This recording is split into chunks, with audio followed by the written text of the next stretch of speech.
Pour moi, ce qui serait pas agroécologique, c'est au contraire d'essayer de pousser au maximum une production le plus possible, quitte à employer le plus d'entrants possible pour pouvoir lutter contre la nature, pour pouvoir produire quelque chose. Donc ça me paraît pas forcément une solution.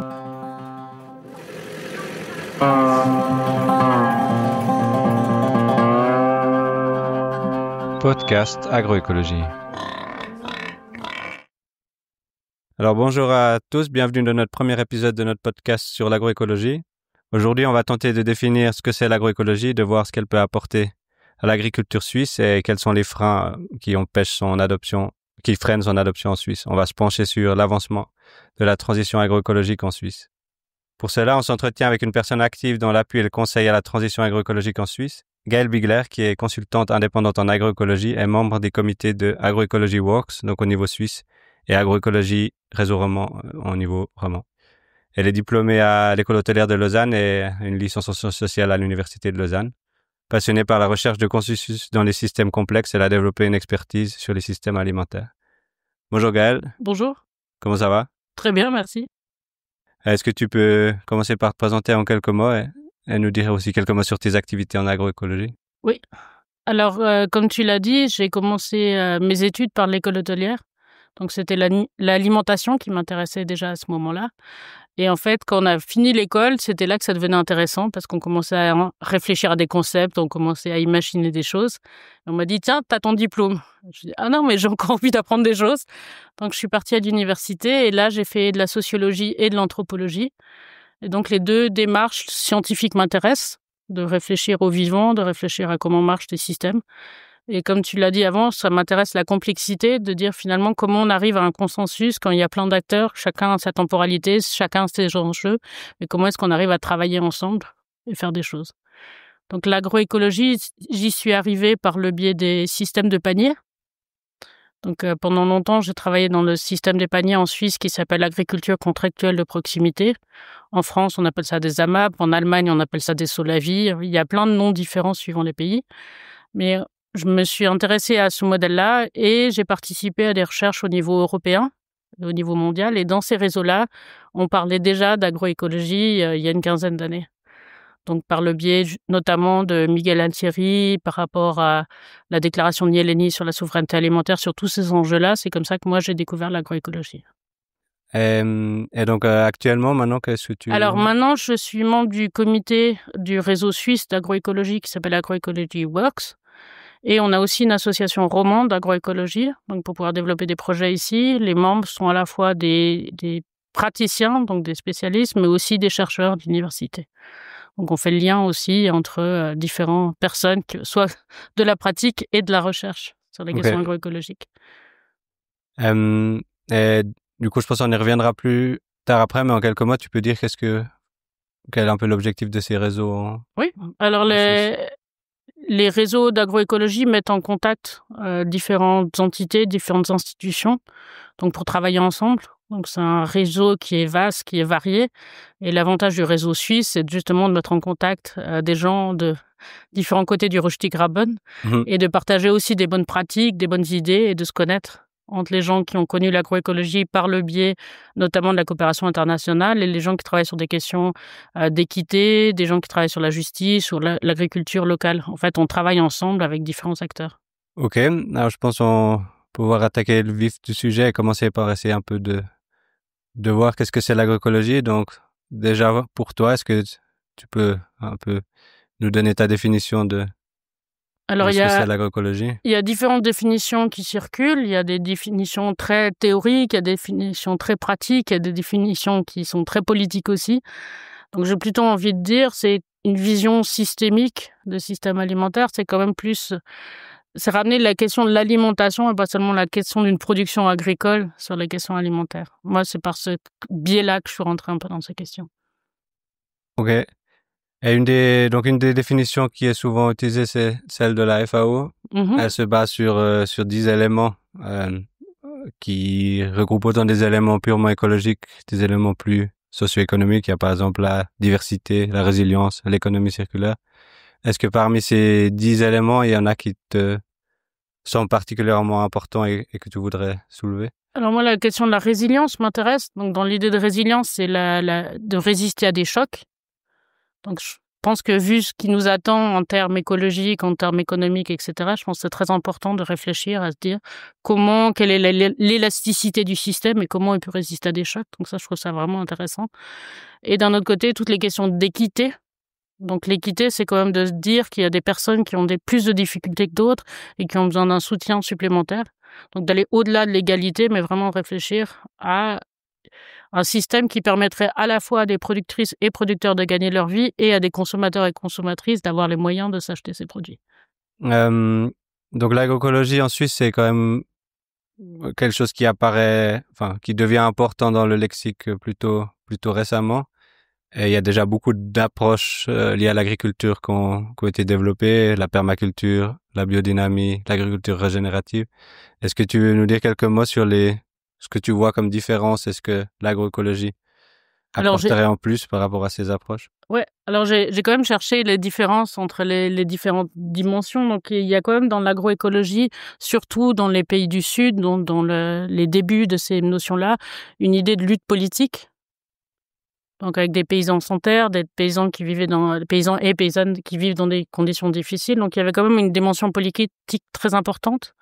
Donc là, je pense que c'est un élément différenciateur par rapport à d'autres visions, comme la permaculture ou l'agriculture biologique, par exemple. Il y a moins ce côté très politisé de l'agroécologie dans ces premières théorisations, ces premières réflexions. Okay. Je pense que c'est intéressant. Par exemple, la permaculture, c'est quand même plus une réflexion autour des systèmes de vie. Donc le travail, la réflexion sur la permaculture, c'est un design systémique. Donc ça se rapproche de l'agroécologie, mais c'est peut-être moins politisé. L'agriculture régénérative, elle s'intéressera plus au sol. Donc c'est aussi un élément qui est intéressant pour les gens qui travaillent dans des notions d'agroécologie. Si on voit la biodynamie, il y a aussi une partie ésotérique, philosophique, qui est importante dans la dimension qui est développée. Et l'agriculture biologique, c'est quand même beaucoup le focus sur une production agricole, moins sur tout ce qui est autour de l'agriculture, en fait. Ok, donc c'est surtout l'approche vraiment systémique de prendre en compte tous les les éléments. En fait, c'est aussi ce que je dis souvent, la différence entre travailler sur les questions agricoles ou travailler sur l'alimentation. Ouais. C'est-à-dire quand on parle d'alimentation, on reconnaît qu'il y a beaucoup d'acteurs, beaucoup d'enjeux, beaucoup de temporalité et que c'est pas que la production agricole et c'est aussi sortir les paysannes et les paysans de leur isolationnisme et le côté production est encastré dans toutes des logiques et tout un système. En fait, c'est vraiment cette logique-là de dire il y a des problèmes qui sont systémiques et c'est pas seulement la production agricole qui a des difficultés. Ouais. Je pense qu'il y a un truc important aussi, c'est qu'il n'y a pas de label agroécologique. Donc, il y a différents mouvements qui se reconnaissent dans l'agroécologie, qui font partie de mouvements agroécologiques, comme les gens qui font de la permaculture, de la biodynamie, du bio, se reconnaissent aussi dans des enjeux d'agroécologie. Donc ça, je pense que c'est important à préciser. Parce qu'il y a l'aspect plus global du système alimentaire, mais il y a aussi quand même l'aspect vraiment juste de production agricole. Est-ce que juste pour l'aspect production agricole, tu vois une spécificité ou là on est quand même très proche des approches qui existent déjà? Donc il y a des projets qui se sont développés en Suisse avec l'idée d'avoir tout un écosystème sur la ferme. Donc pas seulement une production agricole, mais de réfléchir aussi à toute la biodiversité sur la ferme, réfléchir à la gouvernance du projet, réfléchir à qui travaille, comment on inclut les gens, de réfléchir à l'équité. Donc il y a des choses notamment comme les paniers d'agriculture contractuelle. On ne le sait pas forcément, mais le système des paniers est originaire de Suisse. Ça fait plus de 40 ans que ça existe. Donc, par exemple, Cocagne, qui est souvent cité en exemple, existe depuis plus de 40 ans. C'était quand même l'idée de travailler ensemble la terre et de tenir un projet de vie, un projet sociétal qui est important. Ouais. Donc, c'est cet aspect aussi tout un travail aussi sur le travail en commun, comment on met en place une gouvernance où tout le monde peut s'impliquer, où les consommateurs s'impliquent aussi. C'est pas seulement des producteurs qui vendent, mais c'est aussi des consommateurs qui s'impliquent, qui travaillent sur le terrain, qui aident, qui mettent la main à la pâte, etc. Donc c'est une vision assez différente des projets. Ouais. Ok, donc maintenant on va essayer de discuter un peu de voir qu'est-ce que l'agroécologie pourrait apporter pour les enjeux de l'agriculture en Suisse. Donc par rapport aux choses existantes, qu'est-ce que tu penses que l'agroécologie peut apporter pour notre agriculture, notre système alimentaire en Suisse? Je crois qu'un élément important que j'ai pas encore cité, c'est l'importance des savoirs des gens qui travaillent la terre aussi, et de mettre en valeur, pas seulement apporter des nouvelles technologies, mais aussi se reposer sur ce que les gens savent et les savoirs qui ont été développés depuis des millénaires. Je pense que ça, c'est très important. Et c'est aussi remettre un peu, de reconnaître le travail des gens qui travaillent la terre aussi. Je pense que ça, c'est un élément qui est très important, qui est vraiment mis en valeur dans l'agroécologie et aussi, je pense, dans la permaculture ou la biodynamie ou d'autres choses. Mais je pense que ça, c'est un élément important. C'est-à-dire pas seulement se reposer sur une nouvelle technologie, une technique, de se dire que avec l'intelligence artificielle, les drones, toutes ces technologies, on va réussir à faire des choses, mais plutôt de reconnaître que les producteurs et productrices sont ceux et celles qui connaissent le mieux leur terrain et qui connaissent les capacités de production et qui savent reconnaître un changement de météo, un changement de temps, un changement qui mérite une adaptation. Et là, il y a vraiment des choses à valoriser. Donc avec, par exemple, cet élément de la co-création Oui, de la valeur co-création oui, pardon. La co-création des savoirs est très importante. Je pense qu'il y a des choses qui sont développées depuis très longtemps. L'agriculture suisse est très liée à sa géographie. On voit bien qu'avec la géographie de la Suisse, avec toutes les montagnes, et finalement, les producteurs et productrices ont développé un mode d'existence avec les pâturages en été, redescendre de l'alpage, etc., produire du fromage. Finalement, c'était l'agriculture qui était la plus adaptée au terrain et aux conditions qu'on avait ici, avec les hivers longs, etc. Mmh. Et est-ce que tu penses que ça peut toucher tout type d'exploitation en Suisse, entre des bio, des pas bio, des petites, des grandes, ou est-ce qu'il y a des limites au niveau de qui ça peut toucher? Alors, je veux surtout pas être sectaire et binaire, de dire il y a ceux qui font juste et ceux qui font faux. Je crois que quand on reprend une exploitation agricole, on reprend aussi des dettes et on reprend un appareil et une infrastructure. Donc, c'est pas un label qui fera la différence finalement. C'est plus des envies et des valeurs et de travailler avec la nature plutôt que contre la nature. Je crois que ça, c'est important. Mais après, des jeunes qui reprennent une exploitation, par exemple, mon voisin a un poulailler dans son exploitation agricole qui est pas aux normes bio. Donc, tout le reste de sa production est bio. Mais comme ce poulailler ne rentre pas dans les normes bio, il peut pas passer en bio. Donc là, c'est aller au-delà des labels et c'est plutôt regarder les pratiques et les valeurs qui supportent les gens.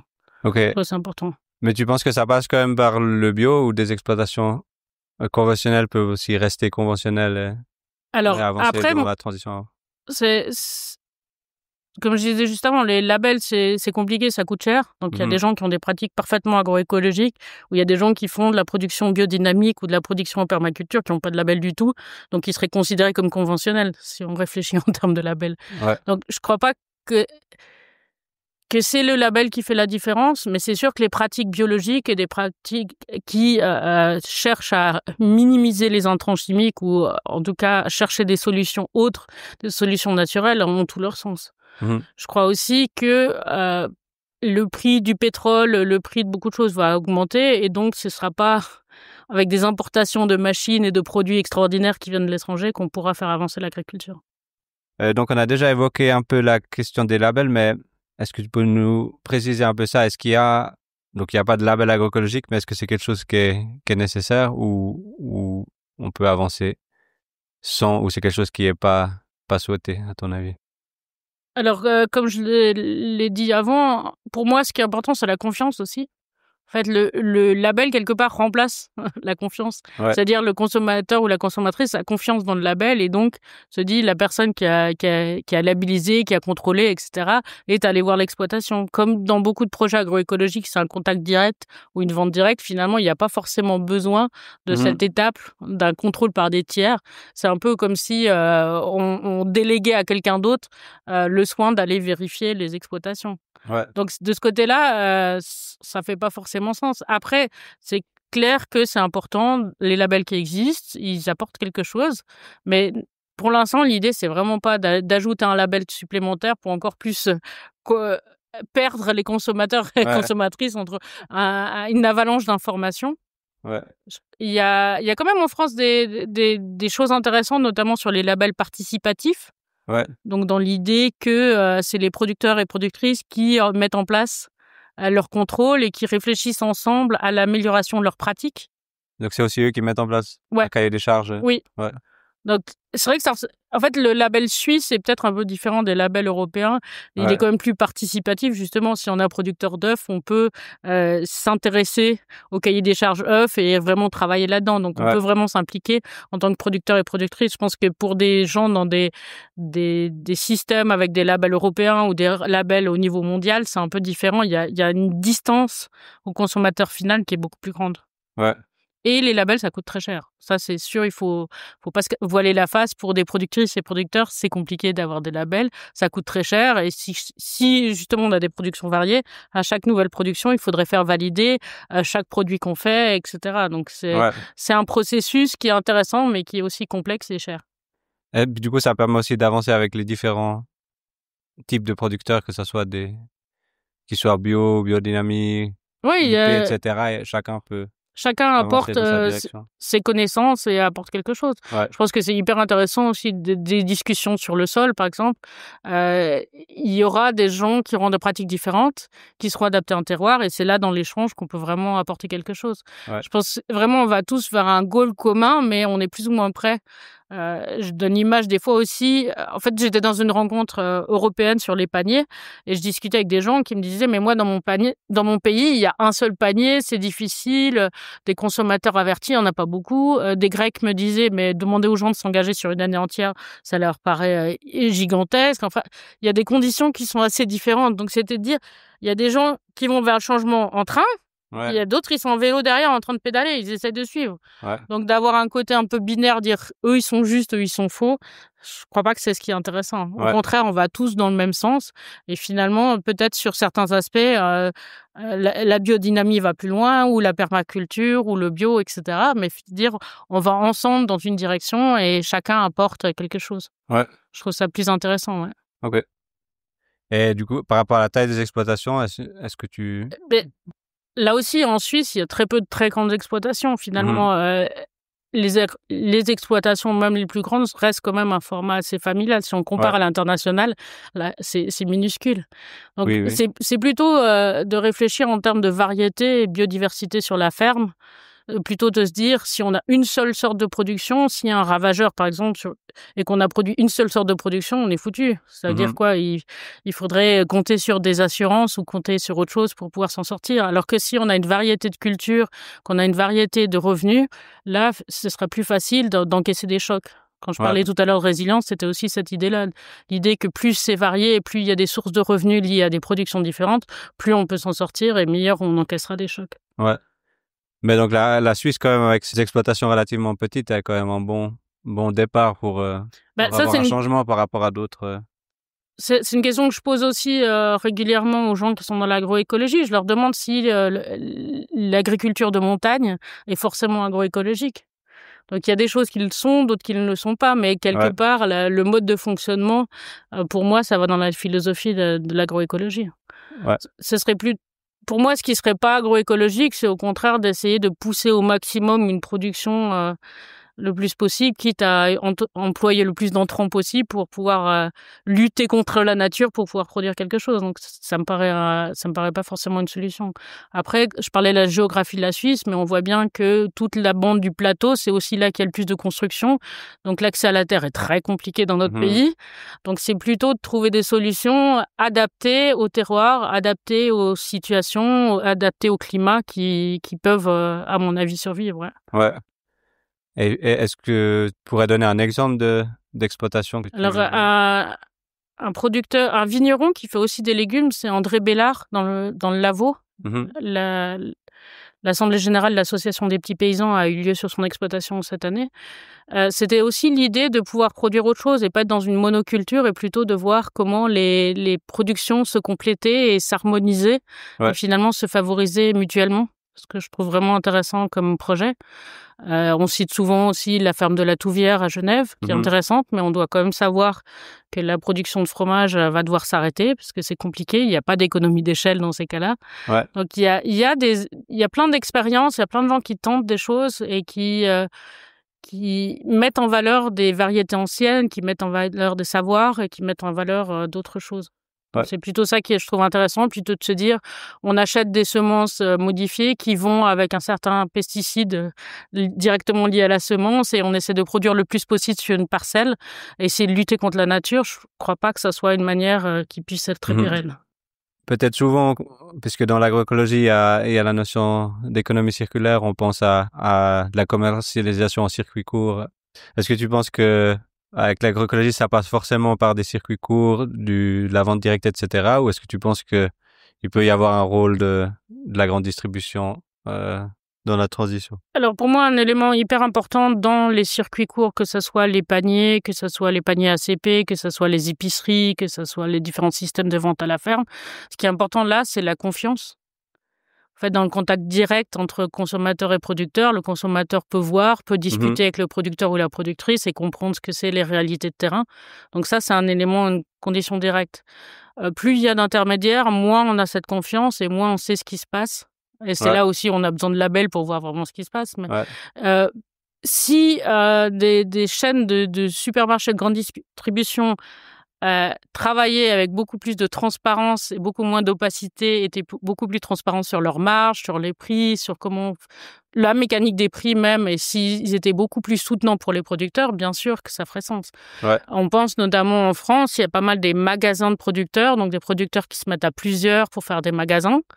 Ou par exemple à Lausanne, il y a aussi un magasin de la ferme vaudoise. Donc là, c'est quand même des solutions où plusieurs producteurs se mettent ensemble pour mutualiser les coûts, pour louer un local et pour valoriser différents produits. Donc ça, c'est aussi intéressant.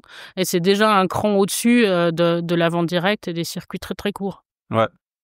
Mais c'est sûr que plus on rajoute des échelons, plus on rajoute des intermédiaires, plus ça devient opaque et plus des gens font des marges et moins les producteurs et productrices s'en sortent. Actuellement, tu vois plutôt comme un frein au développement de l'agroécologie?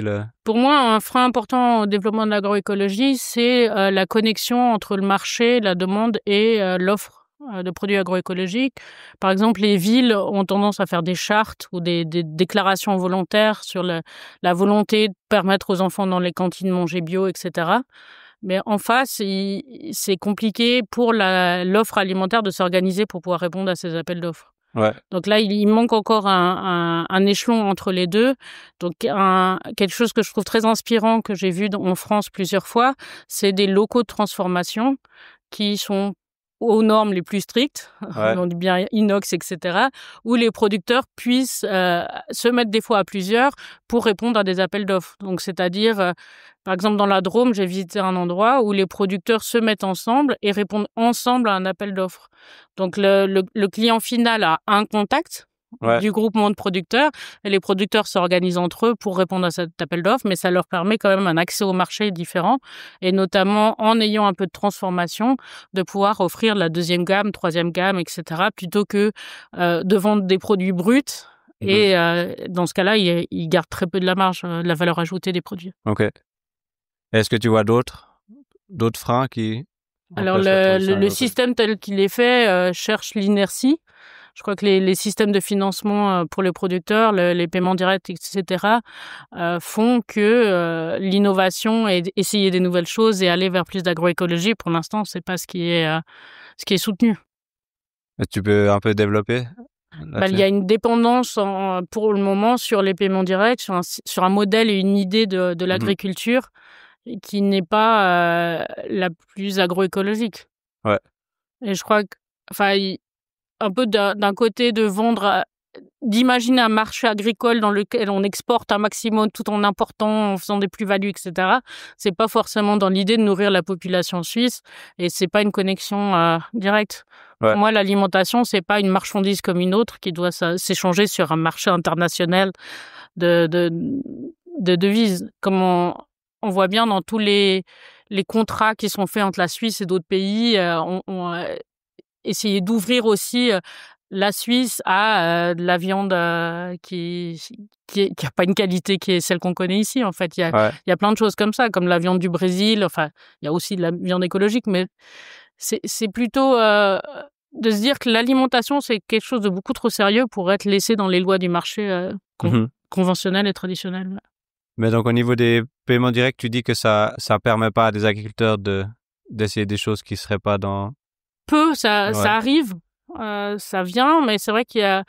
Je pense que du côté de l'agroécologie, c'est aussi pour ça que le réseau s'appelle Agroecology Works, donc ça fonctionne.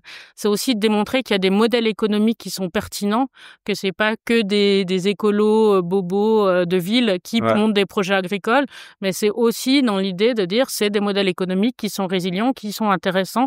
Et la plupart de ces projets, en fait, ils ont très peu ou pas du tout de paiement direct ou de soutien étatique. Et peut-être dans les freins avant, tu as évoqué aussi l'accès à la terre, peut-être pour des nouveaux producteurs, par exemple. C'est hyper compliqué l'accès à la terre en Suisse, on sait bien. Et encore plus, si des jeunes veulent monter un projet en collectif pour mutualiser les coûts, l'effort, le travail, etc., dans ce cas-là, c'est très compliqué parce que la terre agricole n'est disponible qu'aux gens ayant une formation agricole. Donc ça veut dire qu'il faudrait que dans le collectif, il y ait une personne qui prenne toutes les responsabilités à son nom. Donc ça peut être compliqué, ça correspond pas forcément au mode de fonctionnement de personnes qui arrivent dans le modèle agricole. Après, comme j'ai dit tout à l'heure, quand on reprend un domaine agricole, on reprend aussi des infrastructures, on reprend aussi des dettes, on reprend aussi un mode de fonctionnement. Enfin, si on coule du lait, c'est lié à une certaine laiterie, il y a tout des choses qui sont déjà organisées. Donc c'est plutôt une évolution qui est compliquée à mettre en place. Donc, il y a des jeunes qui arrivent à monter des projets, ou de jeunes ou moins jeunes, mais il y a des gens qui arrivent à monter des projets, mais c'est plutôt dans des interstices. Parce que ça reste compliqué. OK.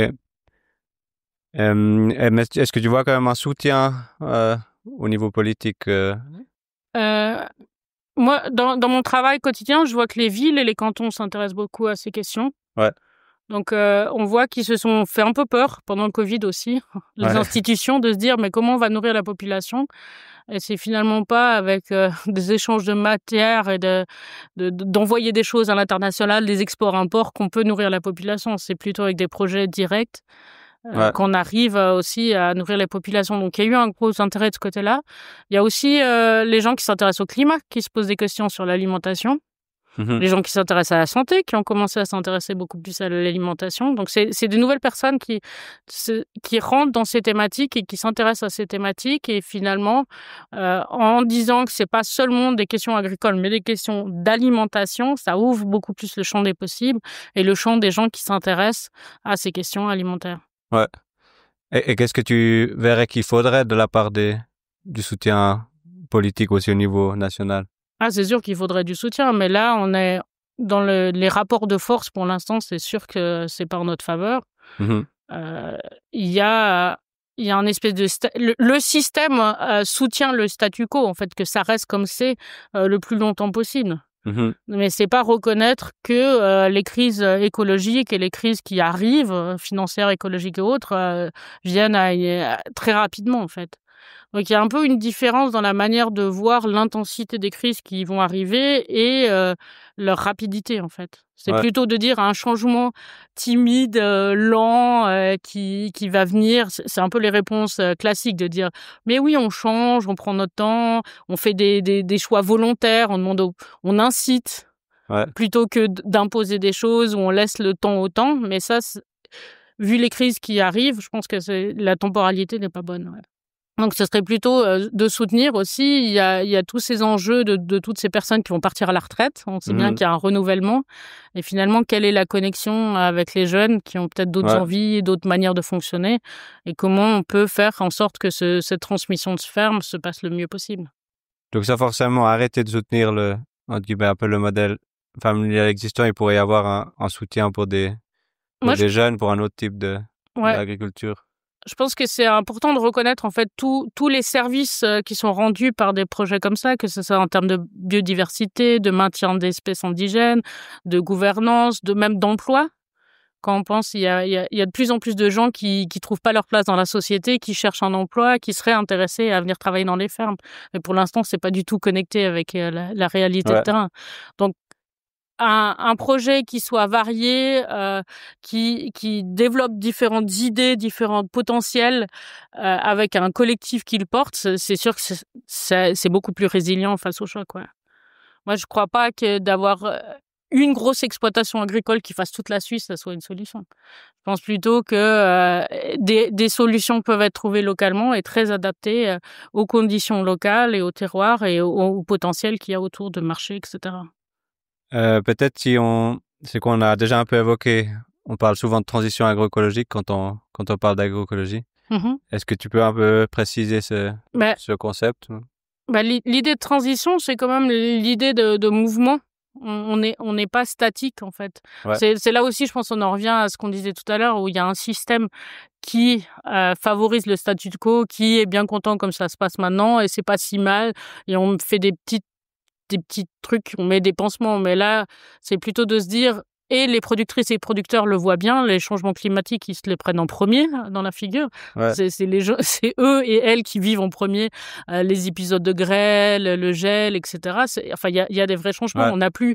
On peut plus prévoir les saisons comme on le faisait autrefois. On peut pas. Les cultures sont obligées de s'adapter et d'avoir des espèces résilientes, des espèces très adaptées au climat. C'est quand même beaucoup plus intelligent, je pense, comme manière de fonctionner que de se dire il faut acheter une semence qui a été pensée pour un certain type.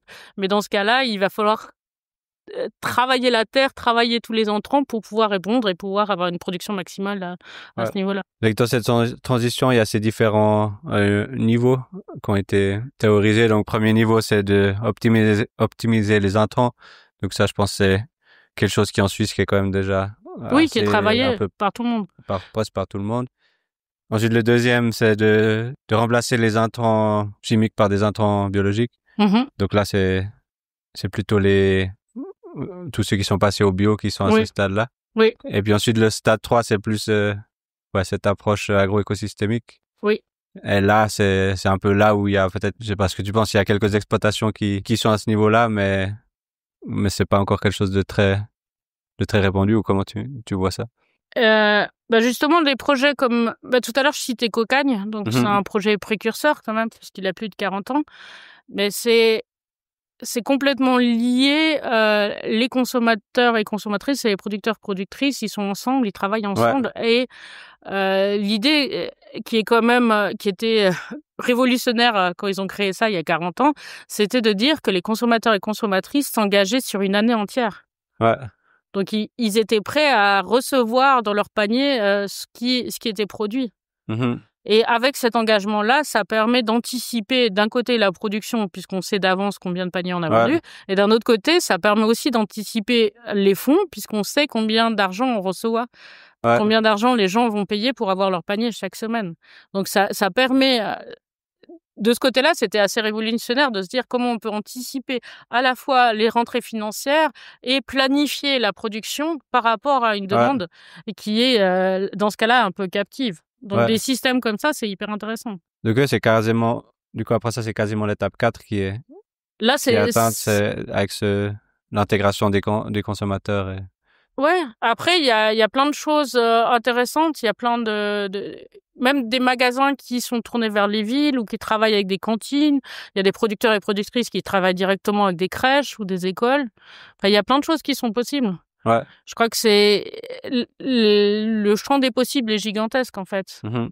Mais c'est aussi reconnaître et quelque part, en ayant l'information de la part des consommateurs et consommatrices de ce qu'ils voudront acheter ou de l'argent qu'ils vont mettre dans des projets, c'est hyper intéressant.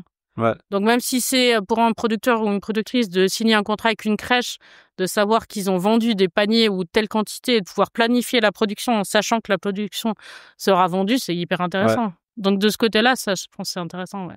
Donc le rôle des consommateurs, il est aussi central. Oui, mais c'est pas que les consommateurs. Mm-hmm. Attention, c'est vraiment systémique. Ouais. Donc si on dit c'est seulement la faute des consommateurs qui sont retournés au supermarché après le Covid, etc., c'est un peu facile de mettre toute la responsabilité sur les consommateurs et consommatrices. Ouais. Le consommateur ou la consommatrice lambda a beaucoup de choses à prendre en compte, beaucoup de paramètres. Elle doit nourrir sa famille, il y a les frais qui augmentent, il y a la vie quotidienne, il y a plein de choses qui font que c'est compliqué. Donc ce serait un peu facile de dire que c'est juste la demande qui est pas là. Je crois que le système est fait de manière où finalement c'est plus la grande distribution qui est favorisée. Ouais. Enfin, en termes de budget marketing, etc., quand on voit bien le matraquage qui est fait sur les consommateurs et consommatrices.